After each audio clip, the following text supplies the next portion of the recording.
What up? This is Caroline with the CWC podcast, where we believe that life without your favorite foods is not worth living. I'm going to be talking a lot about my journey to food freedom, and of course, I will always keep it real by sharing the good, the bad, and of course, the ugly. All right, so we're going to get started.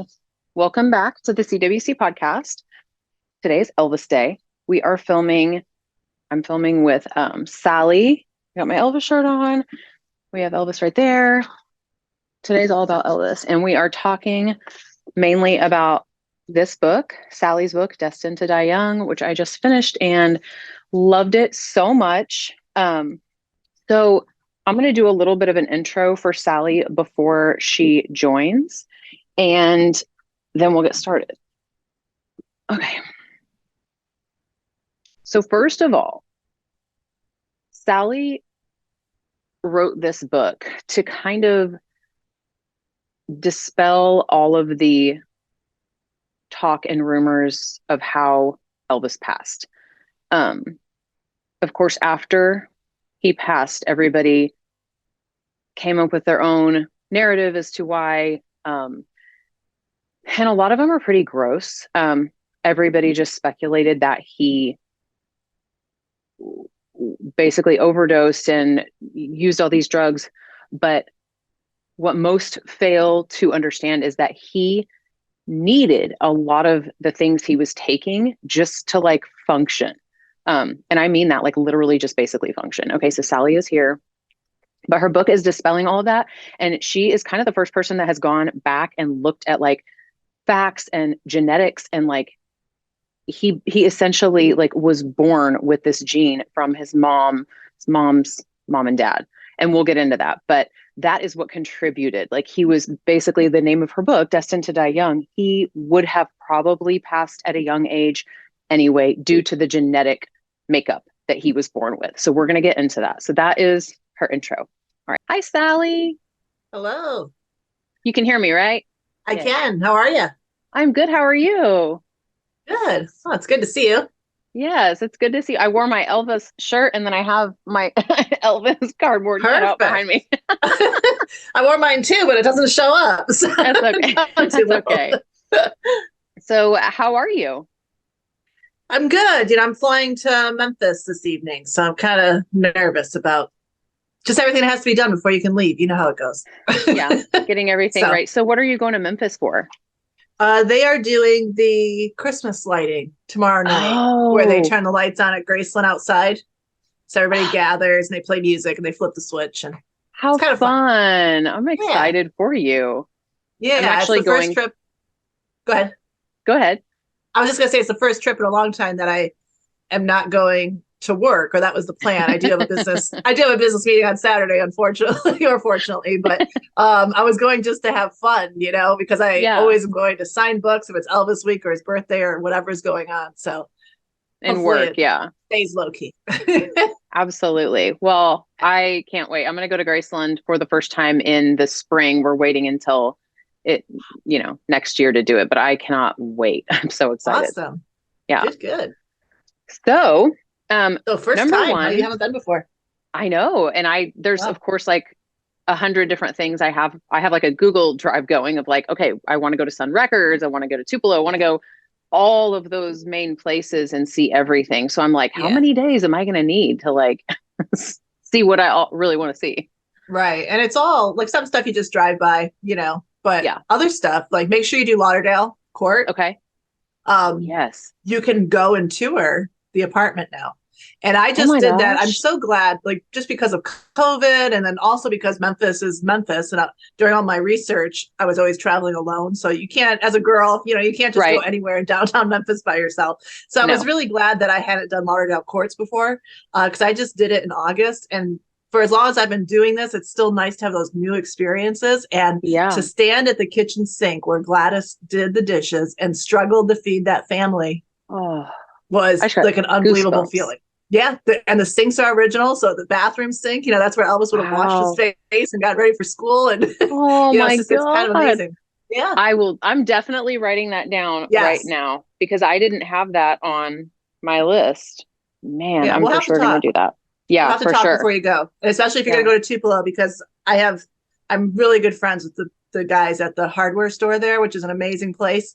But one of the places that people don't think to go is Relics Antique Store, because that was the Tupelo garment factory where Gladys worked.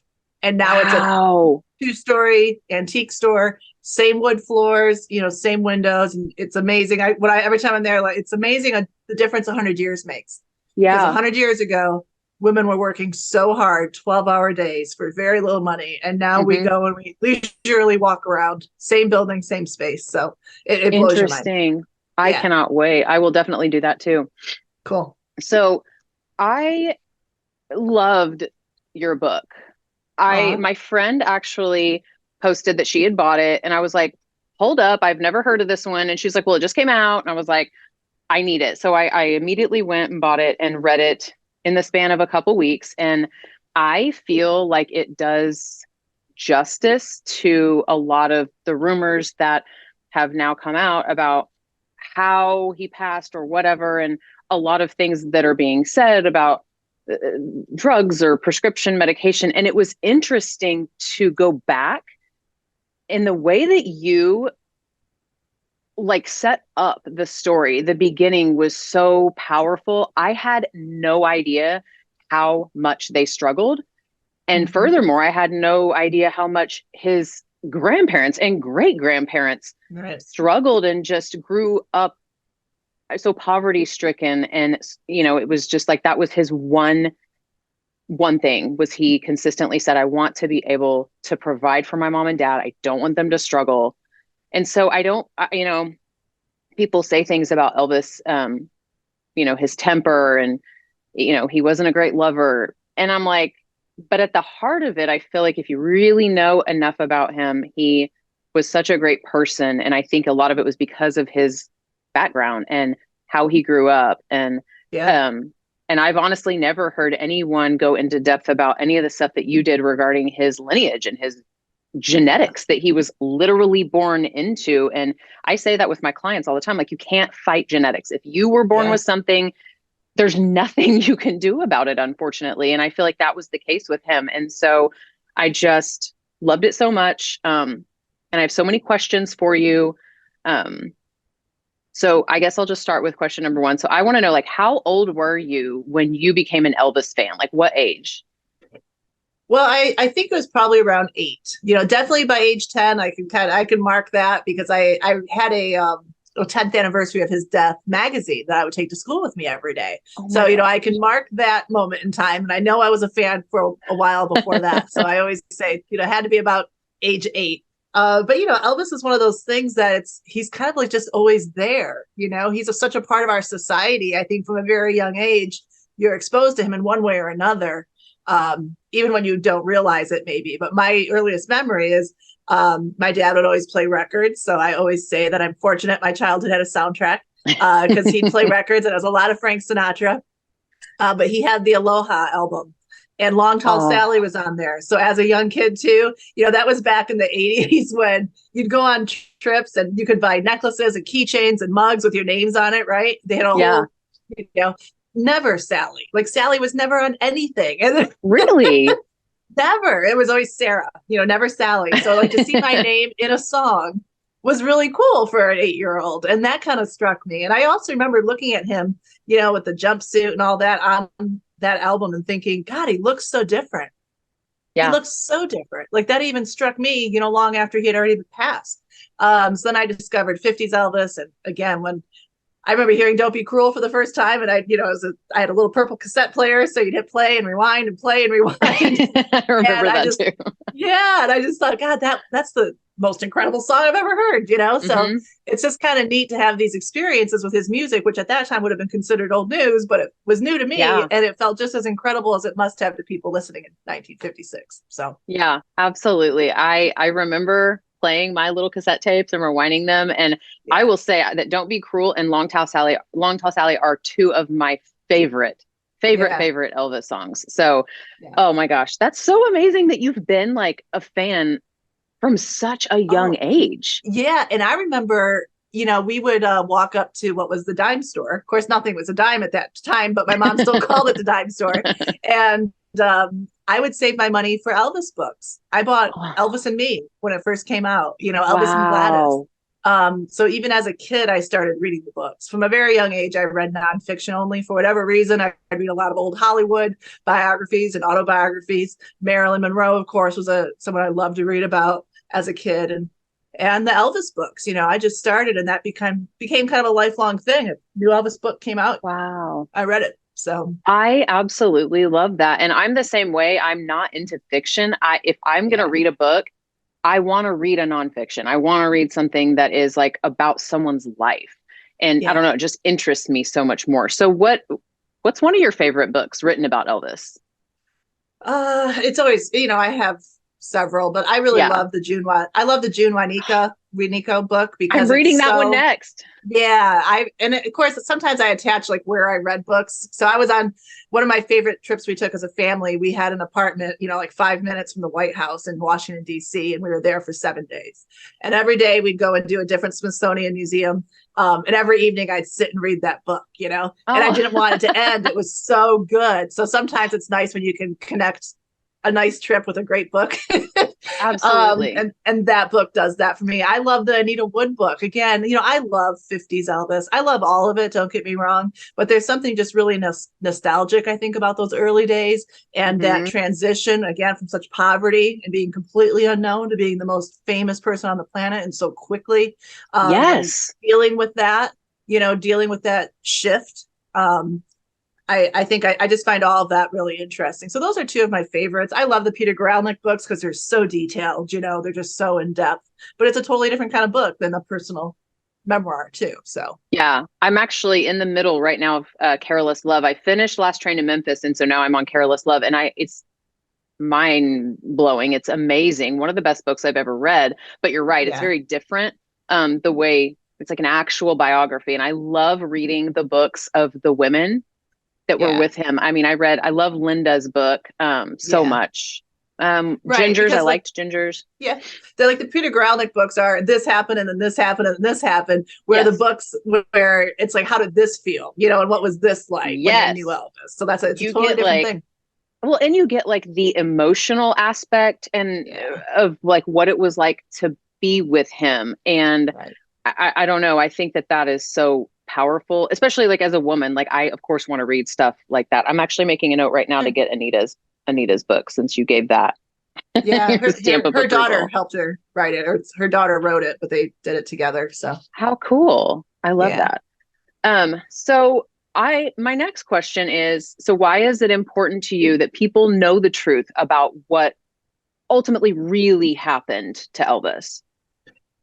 Well, it's a big question. And it's a big answer. I mean, part of it's personal because, like we said, I'm a lifelong fan. So, and my husband is older than me. So, talking with his friends, and again, being a lifelong Elvis fan, but also not in the right generation for it. I never had people to connect with over it. So it's not something that I talked about a lot, but I always had kind of a standard question, especially as an adult, just kind of conversation starter, Beatles fan or Elvis fan. I think there's two kinds of people in the world. Which are you? That's true. That is true. And that was always kind of fun, but especially from people like in their 50s, I would constantly hear, well, Elvis, who cares about Elvis? He took too many pills and died in the bathroom. And I thought there's this whole generation who maybe didn't know his music, but they were 10 years old when he passed. And then all they were hearing were those news reports about how he passed and why. Right. And I think there's a generation out there with that news cycle kind of destroyed some of his contribution a little bit for that generation. And that just repeatedly kind of made me sad. I kept kind of hearing that and thinking about it. So then when I had the idea for this book, it just really felt, at first it's an idea, obviously a theory, and, is there enough information out there? And as I was thinking about starting it, and then there was enough information just to research further. And then when I did research, and there was so much information, and the dots started, to connect like crazy. And it was the most fun thing, because as an Elvis fan, it also brought me a lot of understanding for his lifestyle choices and different things. It's like, why did Elvis do that? And this research answered a lot of those questions for me. Then it stopped being personal, and it started to feel like, I got to do this for Elvis. Like a duty. To know this. People need to know this. It was much bigger than me and the brain candy that it started out being. People had to know I just think it's such an important layer of his story in terms of his legacy. And I always say, sex, drugs, and rock and roll, it's fun to read about, but it's not enough for Elvis because he's not just a rock and roll star. He's a historical figure. And I want him elevated to historical figure. Graceland's the second most visited house in the country after the White House. We should be thinking of him in terms of those, the presidents and, Henry Ford and Thomas Edison. I always say that he shifted the universe in the same way as a Henry Ford and a Thomas Edison, just culturally. But he had that big of an impact. So how do we elevate him? How do we think about him like that? And I think one way is to get past that narrative that's out there in pop culture of Elvis took too many pills and died in the bathroom because he deserves so much more. And that I feel like, I grew up, obviously everybody, like you said, we all know who Elvis is, everybody, but I was never really like into the music or anything like that. I liked the music, but I never was like a super fan. And then when the movie came out, I just remember leaving and being like, is that accurate? Is that what actually happened? Or was it made for the movie? Like, I need to know more. And I just started researching. And when I found out that it was extremely accurate for the most part of what happened, it made me so sad. Like, I just remember being like, God, this person that like I grew up my whole life thinking that like he's this massive rock and roll star and he changed rock and roll literally. And you just didn't know what was actually going on behind the scenes and how much he got taken advantage of by his manager. And so then I just wanted to know more and more and more. And so it obviously then I've read so many books now and yours included. And I feel like most people think they know Elvis, but a lot of people don't know the real parts of who he was as a person. And, I guess, yes, everybody who's a rock star has that image. Their lifestyle is sort of like what it is. They stay up late, they do their concerts and then they hang out and whatever. But he ultimately, from what I'm reading about, was very different when he was specifically off, with a woman or by himself. Like he just was always very introspective and wanted to learn more about spirituality and like, what is the meaning of life? Why am I here? Why am I? So many times I've read that he was like, why was I put in this position? And I think a lot of that is like you said, he went from like poverty and nothing to like, literally, I didn't even know how overnight it was that he became like just a massive sensation. And when you talk sensation, it's not like today's thing. It's like he was getting like his clothes ripped off of him everywhere he went. He couldn't even leave his house. It's hard to understand today how radical Elvis was. It really is. And the best way that I can help people kind of conceptualize that are new to Elvis or haven't studied the era as much is when you look at the top Billboard hits of 1956, it's the Andrews Sisters. And how much is that doggy in the window? It's Perry Como. It's Tony Bennett. It's Frank Sinatra. And then you see Hound Dog and Don't Be Cruel inching up the charts. So when you put that in comparison to the Andrews Sisters, I mean, think about how radical that had to be for 1956 America.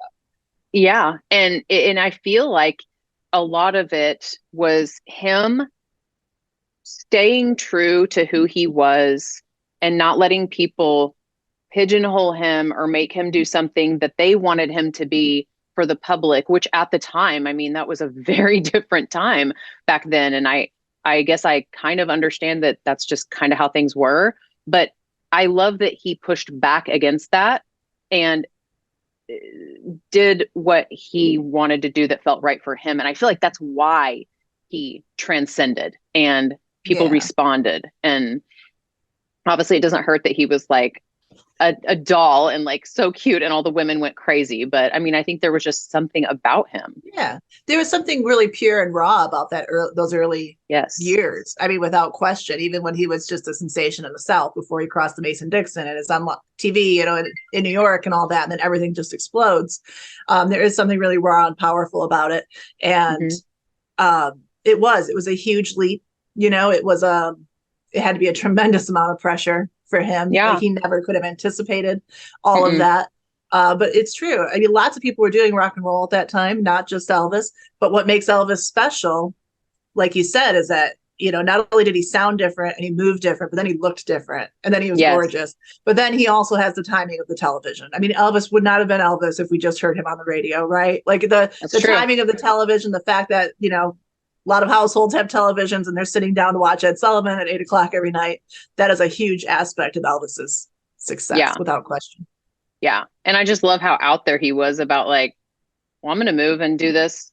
I kind of don't care what you say. And I think that was like an unbridled thing that women were not used to at all at the time. And they weren't expecting. So to see it, and from this like adorable, like very handsome, debonair person, it was like, damn, like what's going on? I want more. I think it surprised him. It surprised him too. I mean, he didn't plan it, and that's one of the reasons it caught on, is that it wasn't orchestrated. It just naturally started happening. Like the audiences in the South were responding. So then by the time he's on TV, it's even more exaggerated. But what I love about it, like you said, he does stay true to himself in so many ways. Just even with the Memphis Mafia guys around him, he always wants Memphis with him wherever he goes, and he comes back to Memphis. I always say he's the only rock and roll star I know of that would take women home to meet grandma, because grandma lives at Graceland. Grandma Dodger. His family always lives at Graceland. He could have bought them a separate house. He could have bought 15 houses, but he keeps everybody close. So I think all of that, is really interesting. So yeah, which obviously I also think that led to all the pressure he felt to absolutely maybe neglect his health, knowing that there was something wrong. Obviously, but how many times in your book I read where he was like, I don't have a choice. Like, I have so many people that depend on me. And it wasn't just, people are depending on me. He was literally providing for, I don't even know how many people at any given time, financially, literally their livelihood depended on him.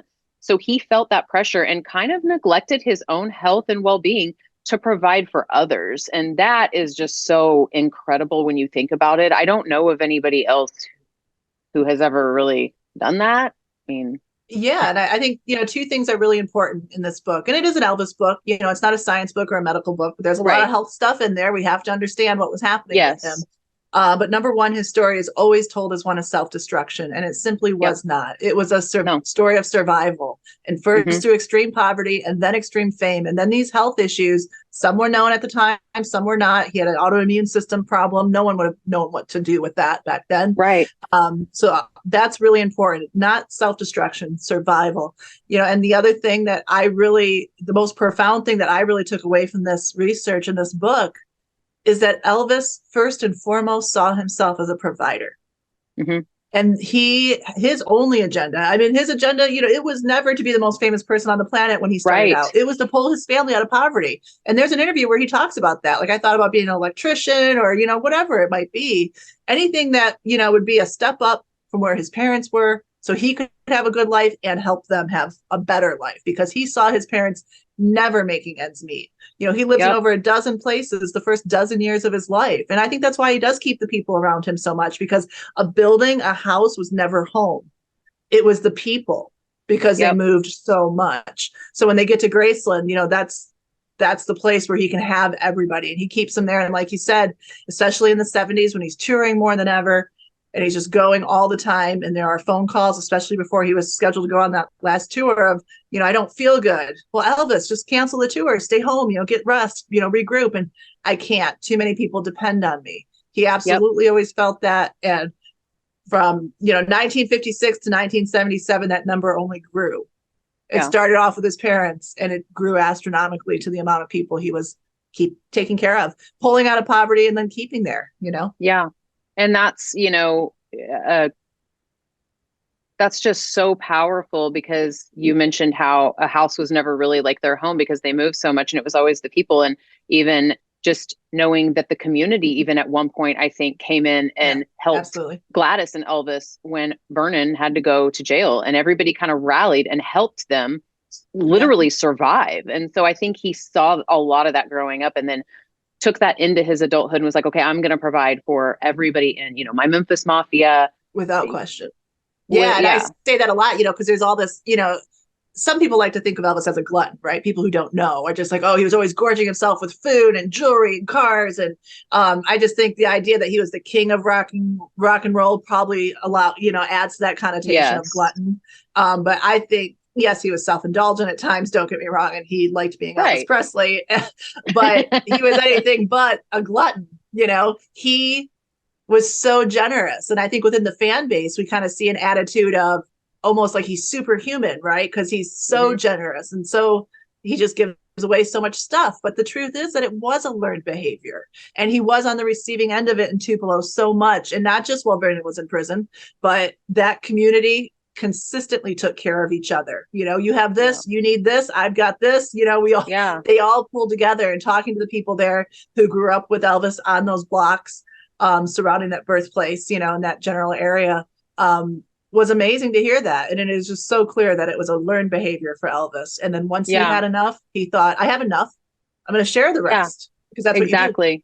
Yeah.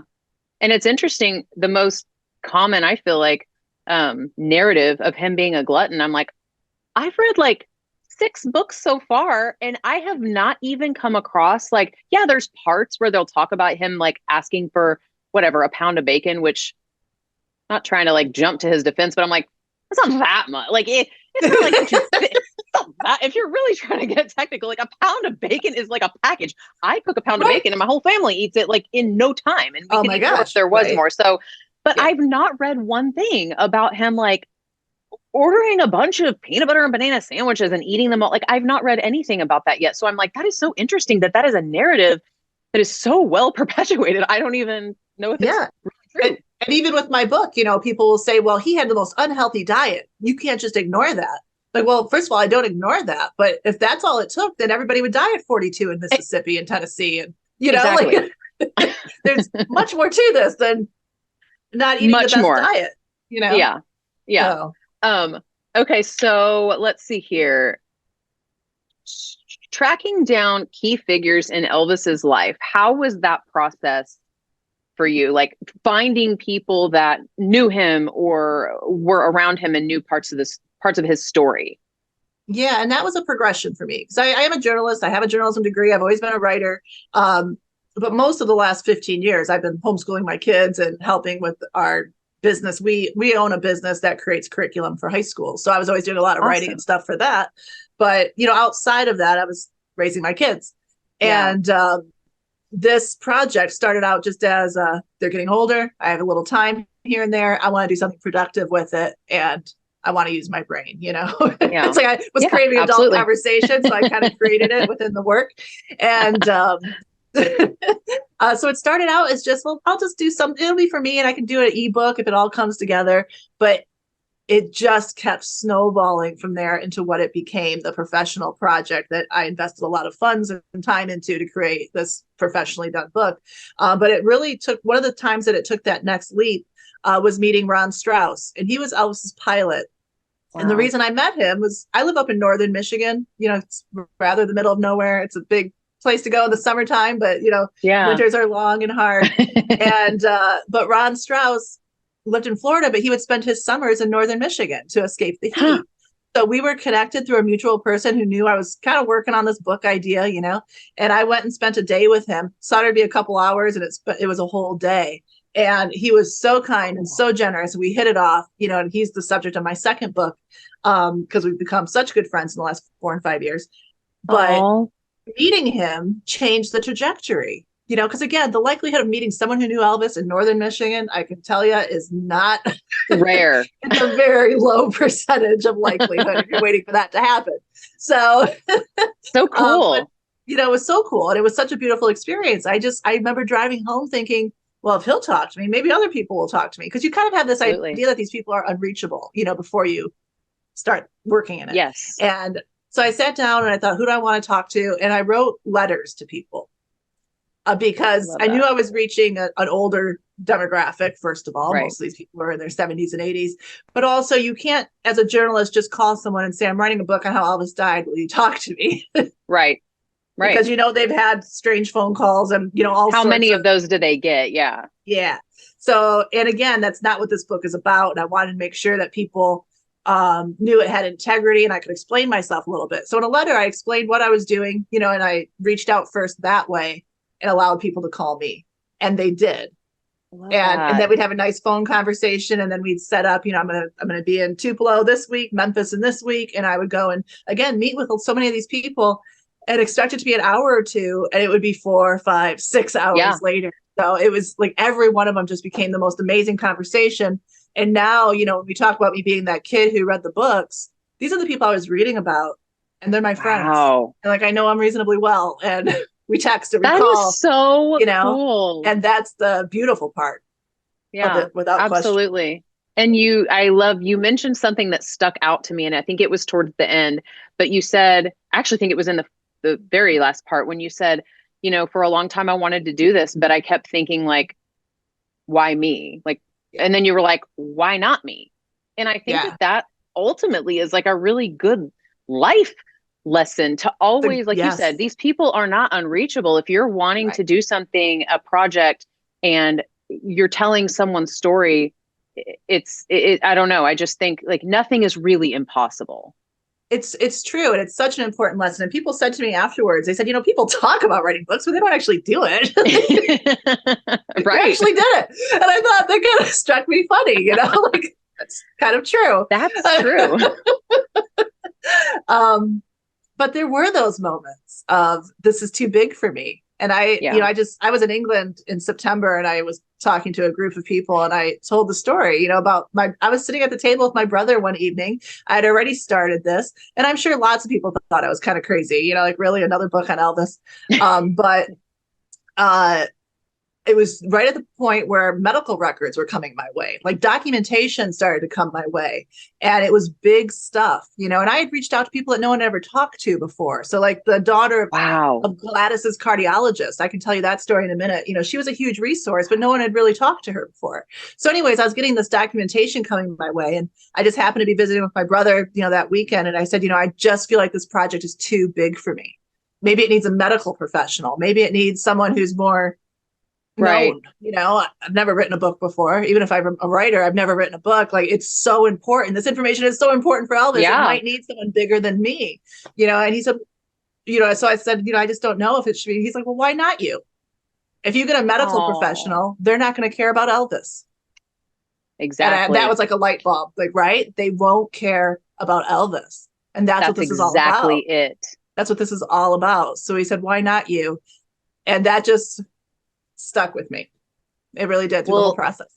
It should have stuck with you, because it would have been very different. Say a medical professional had this information and they're like, okay, we're going to put a book out and kind of, you know, air what actually was going on, but it wouldn't have been written with heart. It wouldn't have been written maybe with like his best interest. And, you know, you have to have a level of want and investment into a person or a subject to write a book about it. And I think for it to translate to the readers, it has to have emotion. And so I think that that was amazing that he said that to you. And it's a sensitive topic, but it also, you have to care about history too. And that's something that medical professionals, you know, all of this needs to be looked at through a historical lens. You can't judge it by a 2022 agenda. No. You can't. So that's really important. And that struck me too. You know, I was on the phone with someone who does have Elvis's medical records. He was one of the experts testifying for Dr. Nick's defense. And this particular person was like, you know, you're right. All these things line up. This is all great, you know, but he didn't have the Elvis information. He didn't know about the family background. He didn't know about the family health history. He didn't know even the Elvis history of Gladys died in Memphis when Elvis was in Texas. You know, he thought he was in Germany when Gladys died. So like little things like that, you know, again, to someone who's not an Elvis enthusiast, you know, they don't care if they don't know the difference. No. But in the Elvis world, which is a huge community, they know and they care. So all of it had to be as right as possible from start to finish, from every aspect: historical, medical, Elvis, history, music. You know, there's a lot of moving parts to that book. Well, and another thing that I think obviously like contributed to maybe us not until now knowing is, I guess I just didn't realize, but like back then no one talked about if they were sick or like had an ailment. And that was another thing when you were talking about Gladys, and she just never told anybody. Like no one talked about like, oh, I feel a pain here, or I've been really sick and having headaches. Like no one discussed their medical history with just random people. And thus, you know, the information was obviously very, very, very little. And Elvis was the same way. He never told anybody. But everybody other than his doctor. Yeah. Yeah, everybody was like that. And that was a big aha moment for me, without question. You know, when I was interviewing Barbara Hearn Smith, there are famous photos of her with Elvis in the Audubon house in a white dress with black polka dots. You know, it's an iconic photo. So to sit down with her was just amazing. And one of the biggest questions I had for her was, I knew she spent time with Gladys when Gladys was hospitalized in 1957 for 2 weeks. The books don't say that, but they don't say why she's hospitalized. But Barbara was there, went and visited her every day. Wow. So I'm like, you know, Barbara, you have to tell me, like, why was she in the hospital? What was wrong with her? And she says, oh, honey, we never would have talked about that. I said, so you went to the hospital almost every day for 2 weeks and you never would have asked why she was in the hospital? No, that's private. You never would have asked those private questions. So imagine that. You're in the hospital visiting a sick person and you don't talk about why the person's there. It's that level of privacy. So, you know, from a health perspective with what you do, think about that progress we've made in that over these decades, because I've had this conversation with older people and they all say the same thing. Oh, you never would have talked about health back then. But, you know, because they didn't talk about it, a lot has been lost. And we now know that Gladys was sick much earlier than we thought. You know, her story's if Elvis's story is sensationalized, hers is kind of romanticized with she missed her son so much she died of a broken heart. Truth is, she had serious heart issues, and it wasn't, you know, this romantic idea. And we know now, first time ever, because I talked to the daughter of the cardiologist. He had already passed. And she actually used to go on house calls with her dad. You know, I just went out on a limb, reached out to her, hoping maybe they talked. Wow. She would go on house calls, first to Audubon and then to Graceland. So she was there with her dad as a young girl. So really amazing. But she was also there at home that night that Elvis called their home saying, my mom has been referred to your dad because she needs a cardiologist. Her sister had answered the phone, and there's a funny story in the book how they keep hanging up on him because they can't believe Elvis Presley is. You know, they're like, yeah, right. It's not Elvis, you know, but it is Elvis, and he becomes her cardiologist. So we know from that story alone that Elvis knew how sick she was. Gladys knew how sick she was. Some things might change, but one thing that does not change is if you need a cardiologist in your mid 40s, that's a bad sign. Something is wrong. So I believe they all knew how sick she was. I think that's why there's such sadness in him going to Texas for basic training. And then the idea of him going to Germany at one point, because they know they don't have a lot of time left together. Yeah. But again, they never talk about it. And then when Elvis, you know, when his ailments become more and more of a problem, yes, his doctor knows and his nurse knows. Maybe he's more comfortable telling the women about some of them, but he'd never want the guys to know. He's their boss. No. He's the head of that organization. He's Elvis Presley. So this is already a time when you don't talk about constipation. I always say there were not yogurt commercials on TV that would help your digestion with celebrity spokespeople. Like that did not happen. So it was nothing that you talked about. And now looking back, we can see how that added to some of his suffering. And of course, adds dramatically to how he's remembered. Yeah, absolutely. And I didn't realize the scope of how, because I had read multiple books about like the girlfriends would say, well, I would just see like a nurse bring in like a packet of pills, like not even labeled. We don't even know what was in it. And he would take them. And multiple times Ginger in her book said, you know, it was really difficult because you didn't want to overstep and be like, you know, she had just met him. So who is she to walk in and be like, what pills are you taking? Are you sure you need all that? So every time she would try to calmly broach it, he would be like, this is what I need. Don't question it. And he would take it. And it's wild to think that everything he was taking was just stuff to literally like sleep, wake up, function, go on stage and perform. Like he wasn't doing any of those things to like get a high off of it. It was just literally to do what he could to provide. And I think And there are times, like he does have an addiction problem. You know, I don't sugarcoat that in the book. Even the things that he's taking for what ailments he has have addiction intolerance issues. And a lot of them, they didn't realize how addictive. For example, he starts taking Dexter in the 50s, and there's a number of reasons I talk about why that works for him so well. But up until the mid 70s, or even a little bit later, I think they thought dextrin had the same addiction level as caffeine. So a lot of these things, even the professionals didn't realize were as dangerous as they were at that time. Right. But yeah, there are times Elvis takes too much medication. And I do think that he's looking for freedom from the pain and not just to get high, but there is still that feeling that he's looking for, right? Where that's the feeling the guys see. Like the guys think, oh, he just loves that feeling, so he keeps taking it. But what he really loves is the freedom it would give him from that pain for a little while. Because just the constipation issue alone, with how bad his digestive system was, had to be so difficult to live with. And it's always written off, right, as the end result of prescription medication.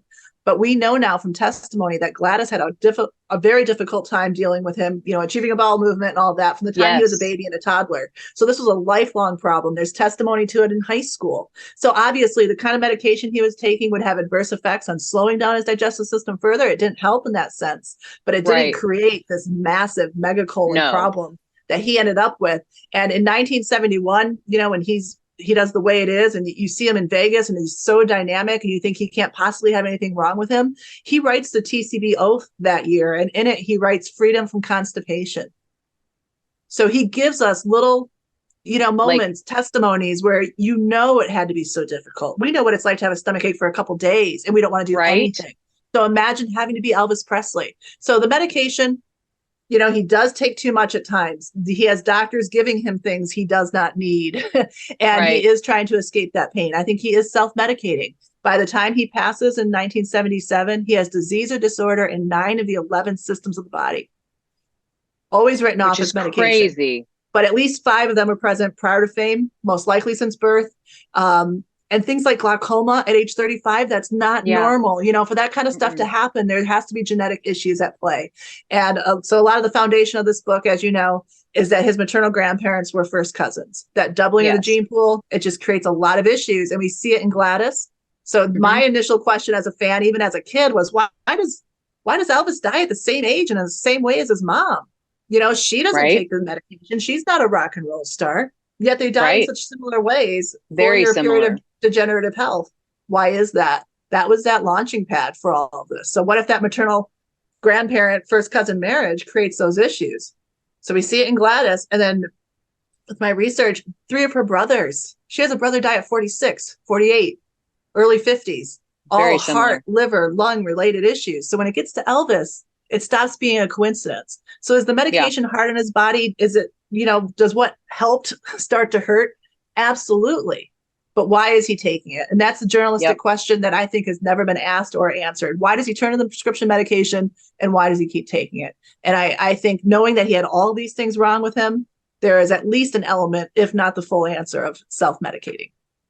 I could not agree with everything you just said. And I'm glad that you kind of go over all of that, because that's, like I said, genetics, you can't fight that. And that was what he was born with. And it's not a coincidence that Gladys and her brothers, all of, that whole family tree had all of the same issues. So, okay. So let's see here. One thing that I noticed in my friend also, who is also like, we talk about Elvis every single day, and she was like, she is so freaking excited that you're on the pod. She was like, I cannot wait to watch this podcast with Sally. Well, Elvis friends are the best. So I know they are. She said, because I was sharing, like, I would screenshot excerpts from your book as I was reading it and send it to her. And she's like, I had no idea that he was super sick during the Aloha special. And I mean, that's one of the most like iconic moments of his entire career. And she has been a longtime Elvis fan. And so she was like, you would not watch that and think this man is so sick and so in pain. And you went into detail on how bad he was feeling at the time of that. And I just remember being like, that is awful that he was suffering, but you would never know. Like, he gets up on stage and everybody in the audience, you don't know what he's going through. And that's just like, I don't know. That was shocking to me that he was in that much pain at the time of that.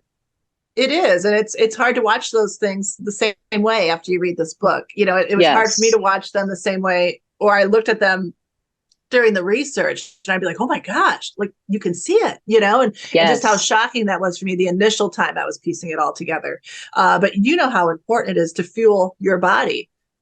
We used to have these ideas, as you know, through the progression of health and, fitness and all of that, of starvation, right? Yep. And Elvis was living on 500 calories a day to get in shape for that show. So he'd look good. Weeks, right? 6 weeks, I think. So he'd look good via satellite around the entire world. But that 500 calories isn't enough to fuel your brain, let alone the rest of your body. And to do that for weeks and weeks and weeks, that just breaks my heart to think of how hard he had to push himself to be ready for that show. And then how little he had to function with, how little fuel he was putting in the tank every day, so to speak. Right. That really makes me sad. But when you compare it to, if you watch it in progression, you watch the 68 comeback special, really dynamic, amazing, 71, Elvis the Way It Is. Still, the show is so active. You can see, I think, a little bit of that downward progression in Elvis on Tour. But when you get to Aloha, he hardly moves. He looks great. Don't get me wrong. He sounds amazing. But he stands in one place a lot. It's not a physically active show. And if you watch that performance, his eyes are closed. I don't know. It feels like 80% of the time to me as I watch it. And it's because the glaucoma has become such a problem by that point. And he has this light sensitivity issue, which his grandmother also had. And I talk about that in the book. So, again, you can just really see that by the Aloha. And of course, the next time we see him on TV is the CBS special.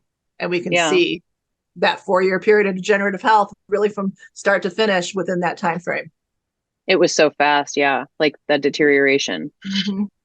Awful. Okay. So let's see here. What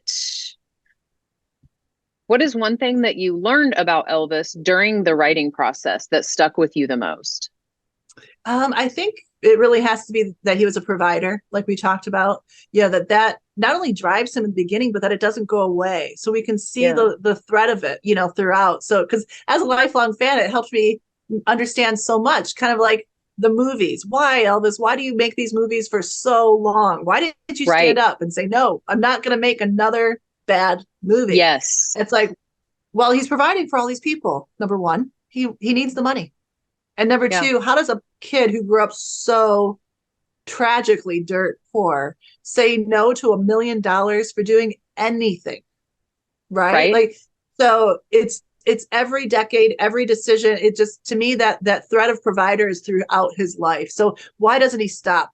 Why doesn't he take some time off? Why doesn't he, he's always, people all around him say he took less medication, if not no medication, but much less medication. When he was not touring, when he goes to Hawaii in March of 77, that last trip, it was like he was hardly taking any medication. And he was great. We know that touring dramatically decreases his health, puts him in some bad places. And we know that it's just too much strain because his adrenal glands don't work. I always describe Elvis as someone who in today's world would have Lyme disease, but you know how hard that is to diagnose, but they can't get out of bed. Like, that's how I see Elvis kind of functioning through those last couple of years. I don't think he would have been able to get out of bed without the medication. But when he goes on, vacation and he's doing better, it makes you think, well, why not just take a year off? Like, take a year off and you don't need the medication as much. If the medication is the problem, as everybody thought it was, then take a year off. Why doesn't he do that? Well, he personally doesn't do it, even though he personally knows how bad he feels. He knows his body's not functioning properly, but his ultimate thing is providing for everybody. So that was just probably the most important. I didn't expect to kind of have these other things tie in with his health research, but they did. And again, it answered questions to me about the Colonel too. Why does he stay with the Colonel when, at first that kind of works, but then it's a creative drain on him without question. First of all, Elvis was always loyal to people, but I think in the beginning he decided, like, you're going to be in charge of the money and I'll be in charge of making the music, and that was it. And again, that goes back to the provider idea too. So that was certainly the biggest. And the Colonel is facilitating that structure of financial income that he needed and wanted to be able to take care of everybody. And I think he saw that. Now, you're right. That made a lot of sense to me too, because I was like, if he knew about any of this, why wouldn't he just fire him? But then after really understanding all the pieces of him just wanting to provide, it does make sense. Like, It does. It does. And they don't understand the money, especially in 56 when they signed with the colonel. That financial leap that family made should have taken 3 or 4 generations, not a year. Right. So they don't, I don't even mean that they don't know what to do with that much money, but they don't know how to handle it. They don't know how to process it. They can't conceptualize even the value because they've had nothing. No. They've had nothing. And I've heard people say, after seeing the movie, well, I don't understand. Why did Vernon not manage the money better? And it's like, didn't Vernon have a 5th grade, what was like, that was like the highest level of education that he had because of how they grew up. So then I'm sorry, but if I were to come into like $5 million overnight, I would be hiring an accountant. I wouldn't know how to manage all that. No, I feel like even today's, that's what I'm saying. Like back then, that was a lot of money to come into very, very fast. It was. And so I feel like that should be a little bit of grace should be given to them for like, well, where you just didn't know how to handle it. No, I mean, right. And there's fear attached to that too. And we have to remember that these are very human people having a very human experience that, everybody can judge as much as they'd like, but Elvis was really forced from 1956 on to live in an alternate universe. And everybody in his bubble lived in an alternate universe, and they had to learn to function the best they can or could. So when we talk about, well, they should have done this or they should have done that, I mean, they were just trying to get from Monday to Tuesday to Wednesday to Thursday like we all do. Right. It was still normal life for them, even though it was an alternate universe, from everybody else. But there was also fear attached to that. And they did gain so much fame and so much money so quickly. I think especially that small group of initial people did not know who they could trust. There's so much testimony to just Gladys, Vernon, and Elvis kind of being their own little insular world before they became famous and rich. I think that kind of translated throughout, with Elvis being so famous, he just wanted to maintain that little bit of privacy that he could. But then there's that trust factor, and like you don't want anybody else dealing with your money. You don't want anybody else doing this. So then he'd, it's like Jerry Schilling says, it's not like if Elvis needed this, he went out and hired that person. Mm-hmm. It was, he found a friend to work into that position. So he didn't hire an accountant. He found a friend who could do that, or security or the grounds or whatever it was. And that's why, I kind of joke with the new book where he actually had to hire a professional crew of pilots to fly that huge airliner that he bought. If a cousin knew how to fly it, the cousin would have been the pilot, the cousin didn't know how to fly an airplane. So they had to hire a professional crew. And it's, it's a handful of times that Elvis does that, because usually it's a friend or a family member that works into a position. And that's which makes issue. Perfect. Yeah, that makes perfect sense. I mean, yeah. Okay, so let's see. We talked about that. What was it like trying to balance? Now I know I've written 2 books. They're not big like your book. They're smaller, but it was really hard. And like you said earlier, like everyone says they want to write a book, but like very few people actually write a book. It was so difficult to actually get the process done. It took multiple years for both of mine. Yeah. And so I have little kids too. So what was it like trying to balance like the home life with your kids and your family with also writing the book? It's hard. You bite that off because you feel like you just need a little bit more for yourself. You need something just for yourself. But then it's like, now I got this thing for myself. How do I balance with what everybody else needs from me? 100% challenge. I worked, a lot of this book was written from 10 p.m. until 3 a.m. You know how that goes after the house is quiet. Everyone's asleep. There's a lot of truth in that. I tried to carve out Wednesdays, because I homeschooled as well. So I'd load them up. We do lots of school Monday, Tuesday. They'd work independently on Wednesday, then lots of school on Thursday and Friday. So I knew I had that 12-hour, 12, 15, whatever day to do a lot in one day. It was a lot of stuff like that. It was just a progression, but I will say that it took 4 years from idea to holding it in my hand, and COVID did help. When COVID hit and everything shut down, it was like, okay, that all my research was collected and done. I was in the writing process. It was like, nice. Well, it's now or never, because nobody's going anywhere. No one's doing anything. We're all together way too much as it is. So they'll get, they'll do more of their online work, and I'll work most days of the week on getting this book done. So I wrote a majority of the book from March to August of that year of COVID. How cool. Well, that's, it's inspirational. Because, like you said, how much work it is. You know how much brain power it takes. And a lot of people, the book's been very successful. I'm in my 3rd printing, super excited, love, I'm thankful, grateful for all that. 'Cause as you know, there's no guarantee that people will read your books. That's the risk you take. And I always say, exactly. you know, it could have been the 10 people I'm related to, and that's it. I'm thrilled to death that this book has actually had an impact on how people think about Elvis. That. Like, I'm so proud of that. But it does take a commitment. It takes an investment, and not just time, but money too. So, you know, some Elvis fans can be critical sometimes, right? They'd be like, well, you should have done this, or you didn't do this, or I don't agree with this. And it's like, well, write your own book. Yeah.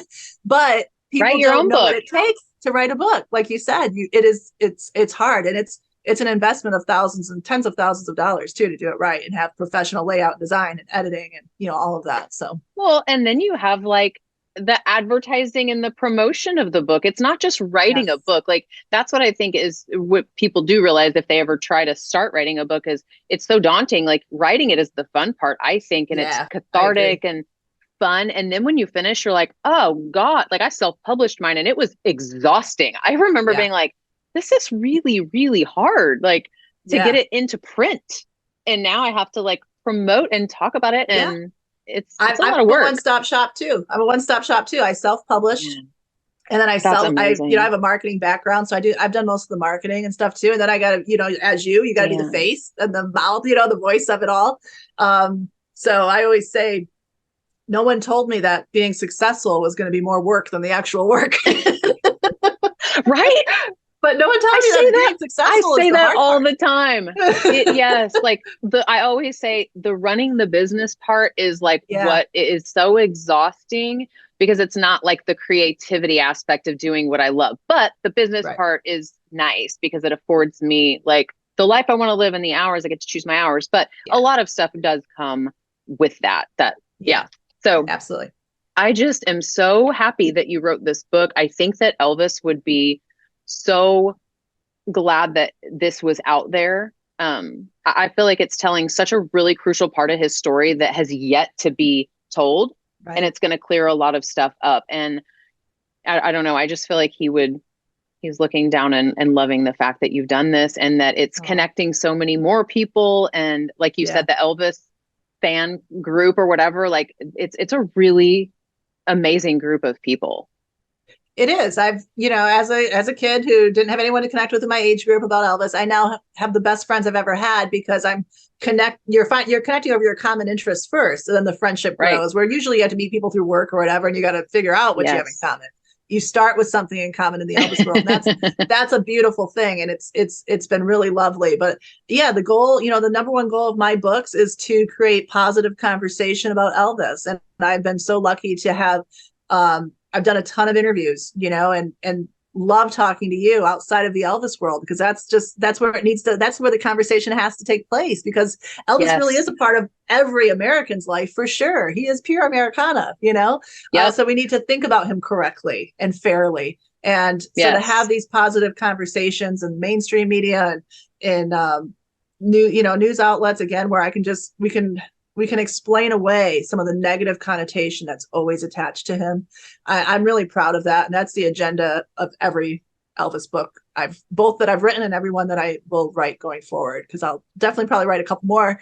But it is to have those positive conversations, because he deserves it. He absolutely does. And I just appreciate you so much, like, taking the time to come on my podcast. I know that my listeners are going to be so excited. I've had so many people be like, I think I want to learn about Elvis from you. Like, I didn't even know anything about. I'm like, I love it. So and you know, from a health perspective, there's some basic health things in there too that I think are really interesting for us to think about. People who are health conscious and understand what their bodies need now. Something as simple as vitamin D, which, you know, I thought would be really interesting to talk to you about. We know how important vitamin D is, and how your immune system cannot function properly if you don't have adequate amounts. And of course, whatever that amount is differs between like natural doctors and the mainstream medicine. You know, no one really agrees on that amount yet, but we know that your immune system doesn't function without it. So Elvis suffered from something called hypogammaglobulinemia, which means his body didn't create enough antibodies to fight infection. So when he's sick all the time and everybody thinks, oh, he's just looking for more reasons, more excuses to get medication, he really is sick. Like, he really has a fever again. He has flu again. He has a cold again. Tonsillitis he battled over and over because his body couldn't fight infection. Well, when you couple that with the idea that he lived at night, so he never saw sun, no natural absorption of vitamin D at all, ever, unless he was in Hawaii or something, right? Couple that with the fact that no one knew to supplement it back then. Yeah. That just wasn't enough knowledge. Right. From a health perspective, isn't that just the most crazy thing? So just vitamin D alone might have helped him in so many ways.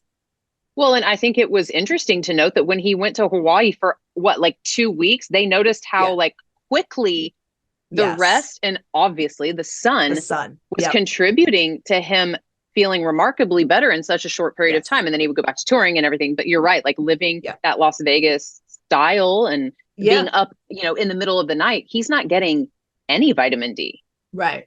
And they couldn't connect all those dots back then. They just couldn't. So one thing that happens a lot, especially in the Elvis community, it's been happening for at least 4.5 decades, if not even longer, is the blame game. Whose fault is this? Whose fault is that? Who loved Elvis the most? Who was the most, damaging to Elvis or his career or his life? And when you take away that blame game completely and you just look for understanding, it's amazing what opens up, because it's all this kind of stuff. Something as simple as vitamin D allows us to understand Elvis Presley in a way that we wouldn't have before, and a way that you would never if you just continue to blame the people that were around him, because it's a simple thing, but they didn't know. So they just didn't have any of that knowledge. That is just so, it's all of it together collective is so interesting to me. Even the medical part of it that you said. So again, awesome. I love that you wrote the book. I love it so much. I will definitely be giving you all of my stuff, my deliverables, whenever we get ready to drop the episode. It'll probably be 2 weeks from Friday that I'll drop it. And so I'll give you all the stuff. And then that way, if you want, you can post it and share absolutely however you want. I'd love to. But I just thank you so much for your time and for what you're doing for Elvis. Absolutely. Thank you for having me on. I so appreciate it. And I'm just glad to be connected with you going forward. Like you said, we've got a lot in common. So I know. I love that. Well, I look forward to talking with you more outside of this. Thank you for checking out the CWC podcast. If you want to learn more about our community, make sure to check out the show notes.